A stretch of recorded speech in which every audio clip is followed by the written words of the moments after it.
پێشبینی هەر شتێک دەکات کە بە خەیاڵی دابێت تەنها ئەوەندەی بەسە دەستێک لە بەشێکی سەری بدات بۆ ئەوەی ئەو زانیاری دەیەوێت بە درێژایی تەمەنی لە لای بمێنێتەوە. لە ساڵی 2009 پێشبینی بۆ هاوڕێیەکی دەکات کە لە 10 ساڵ بۆ 11 ساڵی داهاتوودا بەهۆی بڵاوبوونەوەی نەخۆشیەک دەرگای مزگەوت و بازاڕەکان دادەخرێن. ئەو کات جێگای گاڵتە بووە بۆ دەوروبەری حاجی ئازاد، بەڵام ئێستا بەردەوام پرسیاری پێشبینی کۆتایی هاتنی کۆرۆنای لێ دەکەن. نازانم پێشبینەکەم بەدەستی خۆشم نییە. تم ڕۆژێک دێ بۆی ڤایرۆس و بۆی نەخۆشیەوە تەواوی بازاڕ و مزگەوتەکان دادەخرێن. وەرەوتی با بۆ تۆ تێک سووی قسانە مەگەڵ تۆ چێ زانیت و تاوی جا کوڕەکەی ناکرێکار بوو وتی وەک مەگەر بۆ کوڕەکەی و کوڕەکەی من ئەوە 100 ساڵی دیکە ئەم مەگەر دوای ئەمان ئەم مەسەلە مزگەوت داخرێ و ڤایرۆس و چی و نەخۆشی و من حتى وزاو ڕووبا وتم کاکە ئەبێت وا چۆ ژوور هاتە دەرەوە لە دوکانێکی خۆیان دەراستی دوکان بین هاتە دەرەوە وتی هاشا کاکە ئازاد حاجی وتم بەڵێ کەی ڕووەدا وتم وای بە پێشبینی خۆم و بە خەوبینی خۆم 10 ساڵ بۆ 2 ساڵی دیکە کە کاتی 2009 بوتیانی چۆن وتم لە 2009 بۆ 21 ڕێک بزەبر کە کاتی ڕوویدا ینی بڵێ یەکی سێ و هاتە کوردستانەوە ئەو بۆ ڕۆژی چواری سێ بەڕێبەراتی ئەوقافی سلێمانی و هەڵەبجە هین دەرکرد داخستنی مزگەوتەکان چواری سێ بوو بە عەمەلی چواری سێ. لە ساڵی 1997 پێشبینیەکی لە بەرژەوەندی ئافرەتان کردبوو، ئەویش هاتنی ئامێری قاپشتن بووە. ئێستاش پێشبینیەکی دیکەی کردووە بۆ ئامێری چێژ دروستکردن بۆ ئافرەتان، بەڵام تا ئێستا ئەمەیان نەهاتۆتە دی.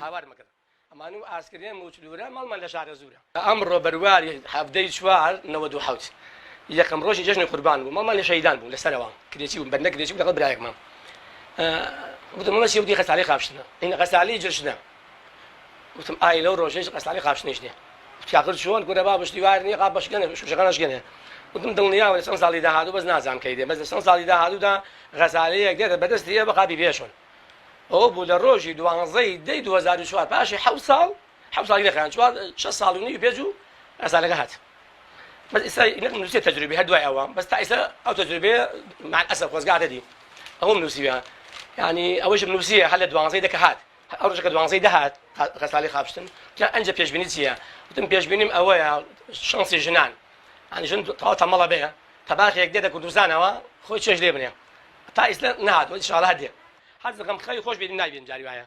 هەموو ڕووداوەکانی ژیانی لەسەر ئەم پارچە کاغەزانە تۆمار کردووە. بەروار و کاتەکان لای حاجی ئازاد هەرگیز ون نابن. ئەگەر بێت و کەسێک لە خێزانەکەی بەرواری ڕۆژێکی لەبیر کرد بێت ئەوە بێشک پەیوەندی بە حاجی ئازادەوە دەکات. دوو کەس نەیەشپەندن تاڵگەم حاجی حسێن سەدام حسێن کەی هاتەوە جەنازەکەی بەرزانی سعات چەند شەم هەمی ئەزان نەیژم نووسیان لەبەرمە تەجروبە و پێشبینی خۆم ئازاد سوورێنی بۆیە لە یەکی سێ حاجی ئازاد هەرچەندە ئاستی خوێندنی زۆر نییە بەڵام سەرجەم بەروار و کاتی لەدایک بوون و کۆچی دوایی سەرکردەکانی کورد و جەنگەکان و هەر بەروارێکی دیکە دەزانێت بە کاتژمێری ڕووداوەکانیشەوە. جگە لەمانەش تا ئێستا وەک خۆی دەڵێت پێشبینی ڕوودانی هەر شتێکی کردبێت بێشک هاتۆتە دی. هەر بۆیە گرنگترین بەروار کە ئێمە دەمانویست پێمان بڵێت وادەی کۆتایی هاتنی ڤایرۆسی کۆرۆنا بوو لە هەرێمی کوردستان. ئەویش بێد و دڵی وتی 31 دوانزەی 2020 پێشبینی منە بۆ کۆتایی هاتنی ئەم ڤایرۆسە. ئەمە بۆ چوونی خۆمە بڵێن چۆ بەدەست خۆم دێ بەهرەیە و هاتووە من دڵنیام تا 12 ئەم کۆرۆنایە بەردەوامە. ئەڤین عەتا کوردستان 24 هەڵەبجە. بەردەوام تا 12